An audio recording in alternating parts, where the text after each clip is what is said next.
Hey guys, Ash here coming at you today, Watcher of Realms. Welcome to the video, guys. Oh man, I was just having a blast. Me and my son were kind of building. You know, he's always curious what I'm playing on my phone. What are you doing over there, Dad? And I'm like, oh, it's Watcher of Realms. It's another mobile game that Dad's playing. So we decided to actually build some of these levels out of like play mags. Are you familiar with play mags? Anybody have kids out there? Either way, like magnets that you can build like, you know, cities or structures out of. You know, I try to like as an excuse because I like doing this too, right? I like building stuff with him. We've been building like actual battlefields from Watcher of Realms with play mags, and then we take his little action figurines, and some of them are platform and some of them are heroes, and then we basically have the entire kind of tower defense, the whole level play out in real life. It's really fun. Anybody with young kids, I suggest you give it a try with them too. It's a blast. Anyway, that's what I've been doing with my time. When I'm not playing Watchers, I'm making the dang levels with the kiddo. Anyway, guys, welcome to the video. Send us some love, some positive vibes your way. We're gonna rank the mages, the top 10 mages in the game. We did a top mages in Watcher video. It was one of the first videos I released here on the channel. I'm gonna delete that one and I'm gonna redo it because we didn't rank them in order, man. Who wants to watch a ranking video where they're not ranked? Sure, it's subjective and it's totally, you know, whatever, my opinion, you know, but I think it's fun because it spurs conversation, and you guys can tell me all the reasons that I'm wrong and undervaluing certain heroes, which honestly inspires me to build some of them, or if I already have them built, which is the case for most of these, you know, gives me an opportunity to try them in other areas, right? So go ahead and let me have it in the comments. Where do you agree? Where do you disagree? So let me tell you, who doesn't love a good mage, right? I mean, mages are freaking awesome in this game, dude. I love mages. I think it's my it's my favorite class because I love control and I love AoE. So of course I love mages. Now, the problem is I kind of wrote a list of everybody who's in contention for my top 10, and my list was like 17 heroes long. So there's so many snubs on this list. I want to give a few honorables. I really like Zealous. I love Mari. She's one of my favorites in the game. I love Iona. I think that Voltus is very capable, especially in the early game and mid game. I think that Aeon is great control debuffer. I love Laurel, right? So listen, I mean, these are just some that aren't on the list. Well, who is on the list? I mean, you just named some bangers, Ash. Who you got on the list, bro? Oh, you know what? Another one is Pyros.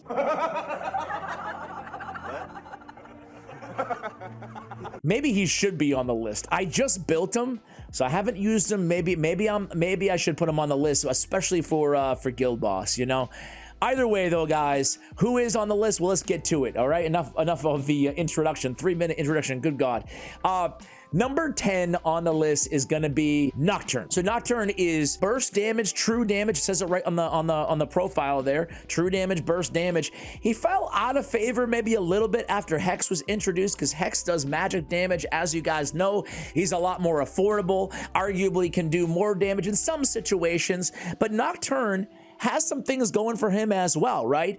I want to move right to his passives. He has an attack speed boost, which is nice, but each attack launch has a 15% chance to deal true damage, ignoring defense, equal to 300% of attack one time. That is very, very strong. That's what gives him the burst in the burst. That can just deal an insane amount of instant damage when it procs. That's why he makes the list, guys. Now, the cool thing about him too is he's always attacking the enemy with the highest defense as well. So if you're looking for pure single target damage, look no further than Nocturne, okay? Number 9, guys, and I almost feel like it might be too low on this dude. Have you guys tried Greed before? Have you seen Greed in action? If you don't have him, he costs 25, very expensive, but good God, this is a lot of damage. It's a big AoE nuker. He's an epic as well. Really like this guy, right? So On his basic, he's 100% AoE damage to multiple enemies in range, 50% chance of increasing the range or inflicting magic resistance reduction, excuse me, on the target for 4 seconds. So on the basic, we have magic resistance minus 15%. That's very strong, very nice for an AoE on the basic. And then we have a cheap ultimate, gathers energy and releases a soul orb, hitting the target, dealing AoE damage, 200% attack, creates a purgatory that can either inflict slow on all enemies by 75%. Very strong slow there. You know, in case you're unaware, some of you always got to click on debuffs because you never know if they're going to have like the strongest version, the mid version, or the weak version, you know? 75%, very good. Or deal 15% AoE damage per second for 5 seconds. Airborne units take half the damage. And then on his passive, drains the victim's soul after every kill to increase attack by 10% for 16 seconds, stacking up to 3 times.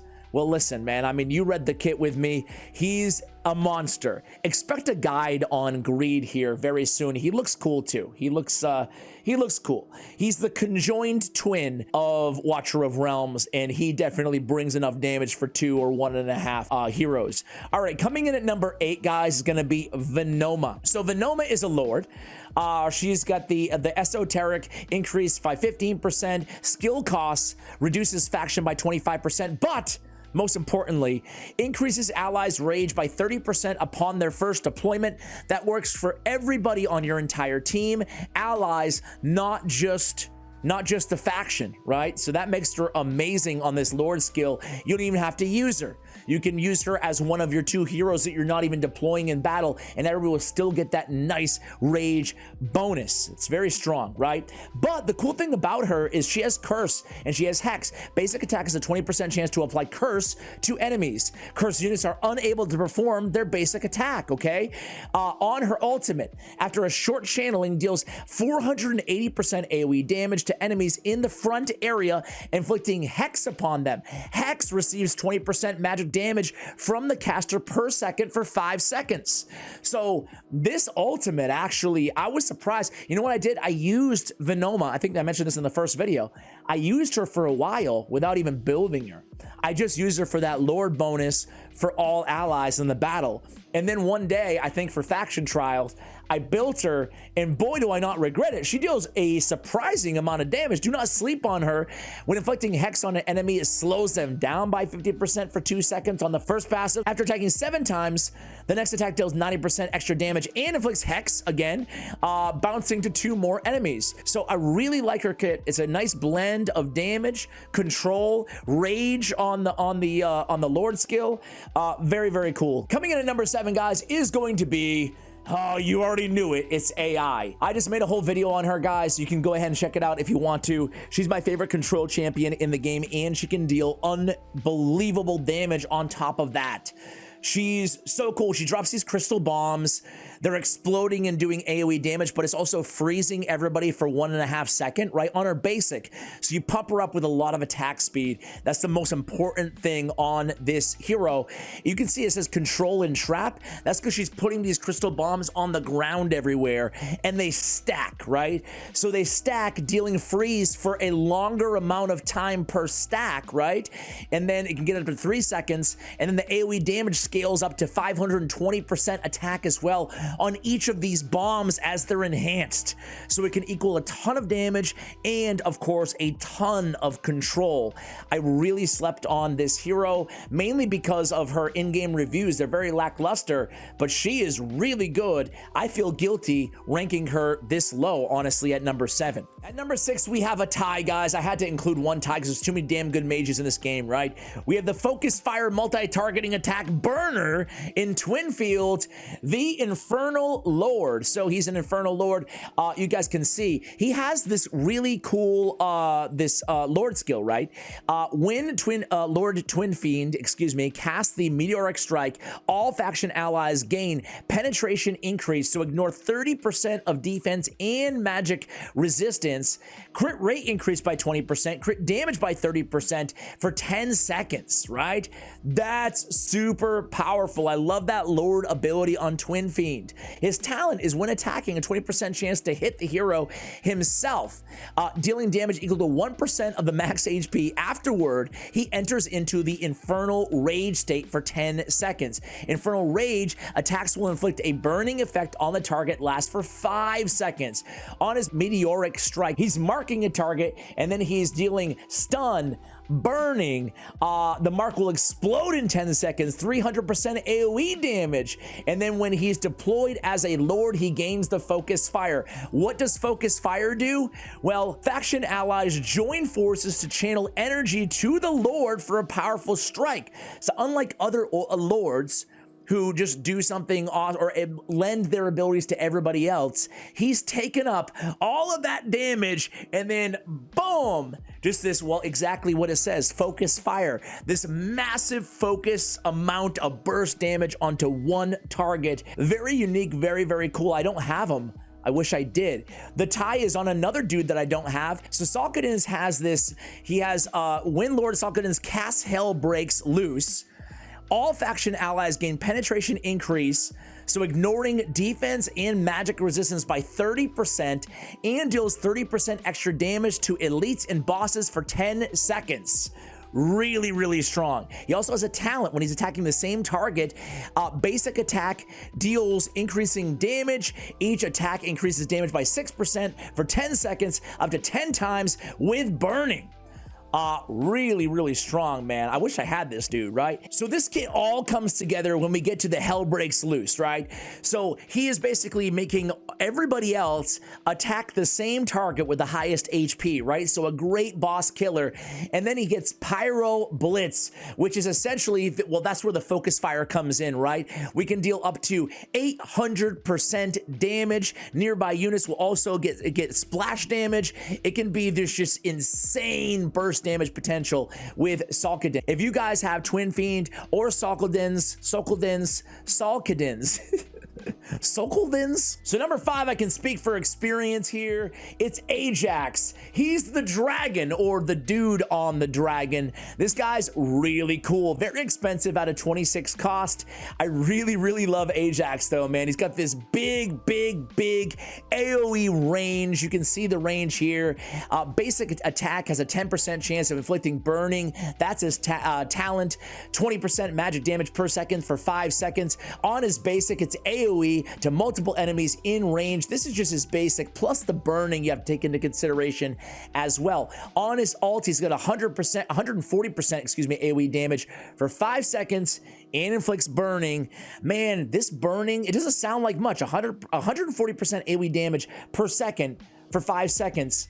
But it really does add up for the 5 seconds and the burning, right? You can book it up for more damage, obviously, as well. He's got slow as well. He's got some control, and nearby units get the magic resistance minus 10% as well. Between the range and the damage and the burning and just all that AoE, I love me some Ajax. But the most important thing about this dude is he's unnamed. He can fit into any Lord, right? Any faction. He'll get the Lord bonus from any and everybody.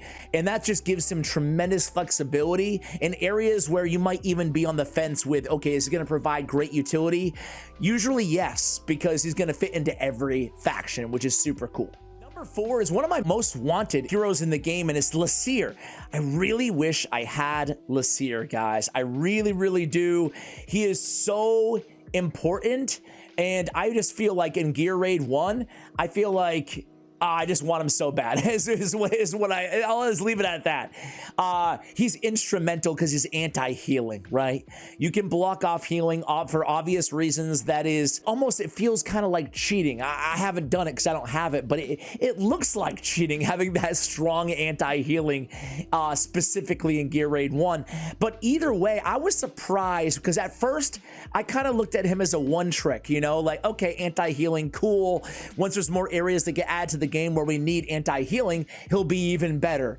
But I think I underrated how good he already is right now, even beyond just the anti-healing. Basic attack and his ultimate apply Sand Erosion. Sand Erosion, it stacks up to 3 times. Each stack deals magic damage equal to 10% of the caster's attack per second. That's really strong. That's really strong just to start things out. Now, on his Ominous Sandstorm, which again can also trigger sand erosion, is 600% AoE damage to enemies in range and anti-healing on them, right? Unable to recover HP for 10 seconds when you time it correctly. I mean, it's incredibly powerful, but 600 AoE damage, that's a lot of AoE damage on top of that, right? He also has slow, and then he also has, when an enemy has 3 stacks of sand erosion and they die, he grants another nearby enemy another sand erosion, right? And it can be triggered up to 1 time every 8 seconds. So it just really snowballs. I really want Laseer, man. Well, your wish is my command. I really want this dude. A lot of damage, anti-healing. You love to see it. Pretty solid range as well. Number 3 on the list, guys, is going to be Morrigan. So Morrigan is probably one of the most wanted lords when we talk about, well, she's the highest ranked lord here on our list here when we talk about mages in the game. Now for Morrigan, I kind of underrated her as well before I pulled her. I thought she was mostly wanted just for her lord skill, you know, because I knew it was so good. Faction allies, AoE damage by 25%, 30% extra damage on CC debuffs, and obviously the basic attributes. She's got the whole curse bombs. Each basic attack has a chance of landing the curse bombs. The curse bombs, of course, do magic damage, AoE damage to surrounding enemies when they explode. She's got curse bombs on her ultimate, 3 targets in range. They can bounce all over the place, doing more AoE damage. Basically, all you need to know about her, at least, you know, from my experience, is I had heard that she was one of the best lords for obvious reasons. We just talked about it. But that her damage just wasn't on par with a lot of her other peers in terms of mages. And from my experience, I'm only one dude, but man, her damage is really right up there with the next 2 mages that we're going to talk about. She can deal some really, really nice damage with all of those bombs. Speaking of the next 2, let's get to number 2. Number 2 is going to be Kommand, guys. Kommand was, I want to say he's the first or second legendary that I ever pulled on my account. And man, oh man, boy, did I start out with a bang, right? He's got a lot of good AoE damage. It starts right on his basic. He deals 100% magic damage to 2 enemies, right? Each attack deals on his ultimate, right? Each attack deals 320 AoE damage, lasting for 15 seconds. This is just constant barrage of insane damage, okay? Now check this out on his talent. Obliteration. It's not that hard. I've always struggled pronouncing that word. Obliteration. It's not even that hard. Deals 400% extra high damage to enemies who have not been attacked. Okay, sounds good, right? Curse of here it is again, Obliteration. Every 7 attacks apply curse to the enemy target, unable to perform their basic attack. And then on his second, upon killing the target, the hero's attack will bounce off 2 enemy targets, dealing 20% magic damage. The crazy thing about this dude is the execution, man. He just deals so much damage on that crazy ult. The only downside to him, and I mean, I'm splitting hairs here because he's number 2 on our list, right? But the only downside is that high cost on that ultimate. Other than that, though, wow, it lasts for 15 seconds, you know, up to 20 seconds. It's just, what can I say? It's just a lot of AoE damage. What do we want from mages? What are they known for? Continuous damage and execution. A lot of AoE damage. He's number 2. And number 1 on the list, guys, is going to be Vierna. Vierna, for me, is my favorite. You know, I own most of these mages that we spoke about today, and she's still, I don't want to say by far and away, but she's still my favorite mage by a decent margin. Really love her. Basic attack applies Mortal Kiss on the target. That deals AoE damage, 25% of the caster's attack to the effect bearer and the surrounding enemies every second. Airborne takes half damage. She has on her basic 100% magic damage. Attack speed bonus do not affect on the basic. Her ultimate, 700% AoE damage to enemies in range, and then kills enemies with HP below 25% 100% after a short delay, aka after a delay long enough for everybody to take the 700% AoE damage, and then the execution hammer comes down. She's the best AoE nuker in the game for my money. With each enemy killed, their essence is absorbed into the staff's crystal, accumulating up to 6 souls. Each absorbed soul increases attack by 2%. When there's at least 2 enemies targeted within the basic attack range, the hero will consume souls to increase the target count of base attack by 1. So long story short, she's basically powering up, becoming even more powerful, even more potent as the battle progresses. Applies bone shield to the ally with lowest HP at the same time. That's nice to have as well. And then she has a bond skill as well with Silas the Blind King, who I do not have. Boy, I wish I did. So guys, there you go. Those are our top 10 mages in order, ranked from 10 to 1, with 1 tie and a bunch of honorable mentions. Who did I snub? Who did I not give enough love to? Who did I give too much love to? Let me know in the comments below, guys. Much love. Thank you for watching all the way till the end of the video. I appreciate you guys, and as always, take care.